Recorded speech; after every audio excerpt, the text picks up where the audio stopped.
Richard? Hai bos Nini. Bos Nini, saya nak mengadu lah. Bulan ni kita tak ada makan-makan lagi. Apa kata kita buat staff activity makan-makan dengan bos sekali. Dengan bos Nini yang cantik ni.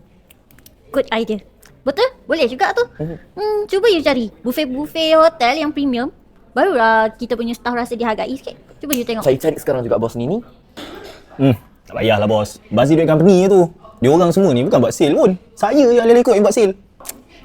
Tak kau ni Richard. Bagi idea yang bukan-bukan je. Better you jam je lepas ni, okay? Breakfast roti canai hijau pun dah boleh ni bos. Mana? You tak update ke ni? Macam mana nak update bos? Prospek banyak lagi tak follow up ni. Lepas tu nanti terlepas pula. Tak sempat call. Dah tak ada sale dah. Tak apa. Kau balik je. Kau balik pergi rehat dekat rumah. Tengoklah wayang ke, pergi main snooker ke. Kerja kau ni tak apa, tinggal je. Kau pergi balik, pergi rehat. Mana prospek dia yang dia tak sempat nak call apa lagi tu, kau call.